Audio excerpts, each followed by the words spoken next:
This episode of Man of Prestige stopped, right? So when time stops, how do you get them out of that funk? You have to be extremely generous with time and patience. When I say patience, I mean infinite patience. Like I said, indefinite, infinite. How do you do that? That means I'm waiting forever. What's the point of waiting forever? Maybe you shouldn't be waiting forever. Maybe you shouldn't be waiting forever. See, the more you bring up whatever happened, the more you remind them of the hurt, right? The more you apologize when they're not ready for your apology, unsolicited apology, the more you remind them of the hurt. So patience is really, really key when you're trying to gain somebody's trust back, because patience is a function of time. It goes back to time. You're earning it. Earn time, patience. Tip number one that I want to share with you on this topic is you need to understand that there is no vacuum anywhere. There's always something filling the space, right? 4 tips to gain someone's trust back. Okay? You lost someone's trust. Someone lost, how do you say that? Someone lost trust in you? Well, they stopped trusting you, okay? You lost it. They don't trust you right now, okay? Something happened.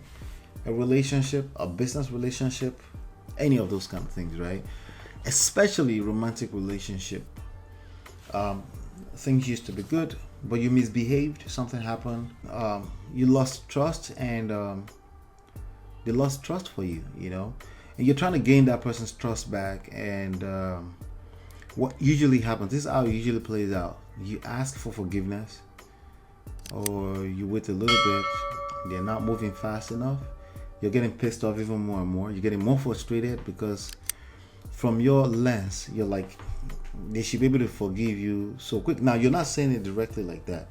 But again, because you're not on the receiving end of whatever violation or betrayal that happened, right?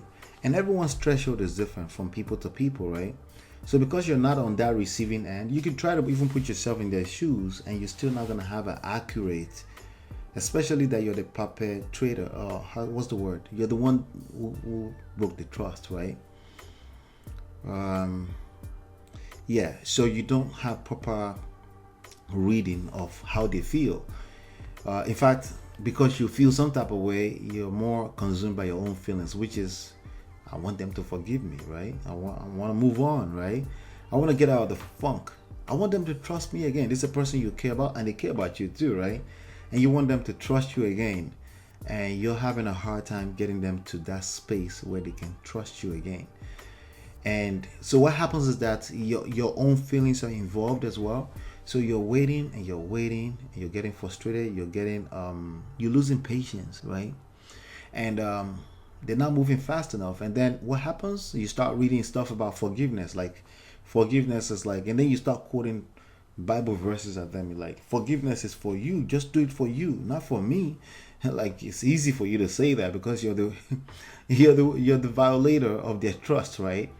But maybe it didn't transpire that. But bottom line is that you're getting frustrated because this is a person that's still in your world. It could be your wife, it could be your girlfriend, right? And you feel like they should be able to forgive you that. To you, that's not that quick. It's been 2 freaking weeks. It's been 2 months. And they're not moving fast enough. So what do? You go write a letter, right? So, to forgive you. And forgive you for what? And then you start they read into whatever you said in the letter, and that reminded them of everything you did all over again, and now they're pissed off even more. Right? And then you're going in this circle, and then it just feels like you're going in circles and you're not getting anywhere. So naturally you get frustrated even more. So when you get frustrated, you come back and try to manipulate them again into forgiving you quick enough, and it's not working. It's a vicious cycle, right? So I want to give you 4 tips to gain someone's trust back, right? It can be hard to know how to gain to gain someone's trust back. It's very hard to gain someone's trust back. I'm going to tell you right now, okay? It's not going to be simple. It's not going to be easy, but it's worth it, okay? So let's get into it. Tip number 4, earn. The word is EARN, earn. Trust is earned, just like respect and submission, okay? If you demand these things, you command these things, they're not going to work, okay? Not in the long term. Not when people have the power of choice. or choices. Not when people have the freedom of choices, right? Not when people can discard you and create other new relationships, even if you're their parent, right? Or at their fingertips, right? So the only way to gain trust back, okay? I'm giving you tips, but the only way to authentically gain trust back, remember, is gaining trust back is to earn it. Okay, we're not talking about creating trust from thin air. This person doesn't know you. That's not trust. They don't know you. That's infatuation. Okay, but when they get to know you and you violate them, you have to focus on earning that trust back, whatever that means to you. But you have to earn that trust back. But let's talk about more deeper meanings of earning something, right? So you think about earning money. Let's go to tip number 3: time, right? One of the ways that we earn money is by selling time. Well, guess what? You also earn with time, right? Trust, right? You gotta give it time. You have to be extremely generous with time. It's one of the first things that I learned in therapy when I went through marriage crisis some few years back. It's about being generous, right? Being given generously, giving that person time, right? So what does that look like? Tip number 2, especially if you're a man: infinite patience. But infinite patience. Now, patience is extremely hard if you're not engaged in your purpose in life. Okay? Patience is excruciatingly hard when you feel your own feelings, which is, come on, it's enough. It's enough. Forgive me. Let's move on. You're just trying to move on. But they're having a hard time moving on because whatever happened to them, time has stopped, right? So when time stops, how do you get them out of that funk? You have to be extremely generous with time and patience. When I say patience, I mean infinite patience. Like I said, indefinite, infinite. How do you do that? That means I'm waiting forever. What's the point of waiting forever? Maybe you shouldn't be waiting forever. Maybe you shouldn't be waiting forever.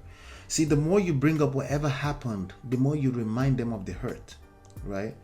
The more you apologize when they're not ready for your apology, unsolicited apology, the more you remind them of the hurt. So patience is really, really key when you're trying to gain somebody's trust back, because patience is a function of time. It goes back to time. You're earning it. Earn time, patience. Tip number 1 that I want to share with you on this topic is you need to understand that there is no vacuum anywhere. There's always something filling the space, right? There's always something filling the space. So when you bring patience and time into a situation where somebody has lost trust, you have to understand that that space where there was trust before is now filled with something else, right? And the only way, see, in your head you're thinking it's empty, just bring me back into it, right? No, it's never empty. It's filled up with something else.